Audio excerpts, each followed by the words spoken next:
आज तक हमने देखा था कि जब सेंट्रल गवर्नमेंट इलेक्शन के बाद में 100 दिन पूरे करती है तो सब लोग सामने आते हैं और 100 दिन का अपना बजट रिपोर्ट लेकर आ जाते हैं। ये कहते हैं कि लो जी, ये हमारे कैलेंडर में हमारे 100 दिन में हमने क्या क्या काम किया है। यहाँ 100 दिन नहीं हो गए, यहाँ 360 दिन हो गए, 65 दिन हो गए। तो 365 दिन के बाद भी ये सिर्फ वही रोना रो रहे हैं कि स्टेटहुड स्टेटहुड स्टेटहुड। स्टेटहुड अलग बात है, जो इनको रिस्पॉन्सिबिलिटी मिली है।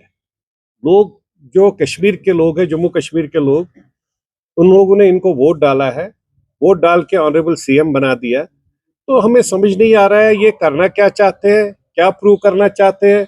यहाँ अगर आप ग्राउंड जीरो पर देखें, हमने तो कहीं गैस सिलेंडर देखे नहीं, न किसी को गैस सिलेंडर आज तक मिला, न 200 यूनिट बिजली मिली, न चावल मिला 5 केजी का।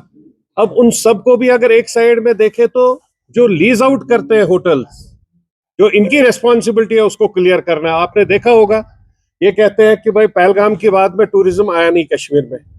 भाई आप तो खुद टूरिस्ट को होटल के रूम से निकाल के धक्के दे के निकाल रहे हो बाहर कमरे से। ये तो आपकी रेस्पॉन्सिबिलिटी। आप क्या प्रूव करना चाहते हैं? आप ये प्रूव करना चाहते हैं कि ये एलजी साहब ने किया है? एलजी साहब has nothing to do with that. जो होटल का लीज है वो आपके पास फाइलें पड़ी है 7-7, 8-8 महीने से, जब से आप चीफ मिनिस्टर बने। आप उन फाइलों को लीज के लिए पड़ी है, आप उसको या तो क्लियर कर दो, नहीं तो कैंसिल कर दो। बाहर से टूरिस्ट आता है और वो खुलकर बोल रही थी, वो लेडी, अगर आप सबने वीडियो देखा होगा, खुलेआम बोल रही थी, मेरे को दिल्ली में सब लोगों ने बोला था पहलगाम के बाद मत जाओ यहाँ पर, उसके बावजूद मैं यहाँ पर आ गई और यहाँ मेरे को कमरे से बाहर निकाला। जब हमने उसको पूरा वेरिफिकेशन की, प्रॉपर किया, तो उसमें एलजी साहब का कोई रोल ही नहीं है। वो फाइल उमर साहब के पास पड़ी है, सीएम के पास पड़ी है पिछले 7-8 महीने से। तो ये क्या करना चाहते हैं? क्यों ऐसी बात कर रहे हैं? क्यों ऐसे लोगों को धोखा दे रहे हैं? तो हम सबको पता है कि पिछले 1 साल में कुछ हुआ नहीं है।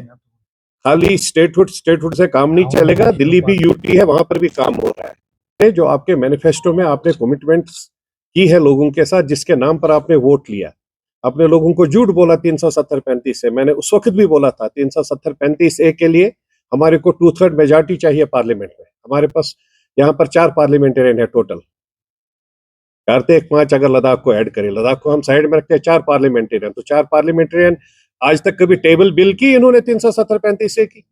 झूठ बोल रहे हैं, यहाँ पर कश्मीरियों को धोखा दे रहे हैं। और सबसे पहली बात है कि अगर आपने टेबल बिल की होती, उस वहां डिस्कशन डिबेट होता, फिर आपको 2/3 मेजॉरिटी चाहिए, वो भी अपर हाउस में, उसके बाद लोअर हाउस में आएगा। अगर वहां से क्लियर हो गई, लोअर हाउस के बाद में अगर वहां से क्लियर हो गई तो वो ऑनरेबल प्रेसिडेंट ऑफ इंडिया के पास जाएगी, वहां से क्लियर होगी तो ऑनरेबल सुप्रीम कोर्ट में जाएगी। तो 100 साल लग जाएंगे भाई, नंबर 1। नंबर 2, आप क्लियर करो, अगर आप 2/3 मेजॉरिटी की बात, क्या कांग्रेस आपके साथ में है? जो कांग्रेस आपका समर्थन सपोर्ट दे रहा है, इलेक्शन में आपके साथ में था, क्या वो 370-35 के साथ में है? क्या वो इसमें इंटरेस्टेड है कि 370-35 वापस लाएंगे, जो इम्पॉसिबल चीज है? तो हम चाहते हैं, यहाँ बेरोजगार बच्चे हैं, 70-80 हजार यूथ है जो डेली वेजर्स है, उनके लिए कोई भी प्रावधान नहीं है, अभी तक कुछ भी नहीं किया। जबकि उन्होंने बोला था हम पहले ही दिन जब जाएंगे कैबिनेट की पहली मीटिंग में, हम कलम से इसको क्लियर करेंगे। वो कलम आज तक मेरे को पता नहीं इनको कौन सा कलम चाहिए। या तो पहले हम लोग कश्मीरी में कहते हैं ना, वैसे मशिक्त कलम लेखन, वो शायद वही कलम ढूंढ रहा है उमर साहब। तो ये सब धोखा नहीं चलेगा। आप लोग इंटेलेक्ट से, आज सब लोगों के पास से, पूरे जम्मू कश्मीर के 140 करोड़ लोगों के पास ये मोबाइल है, ये सब बता देता है किसने क्या किया है।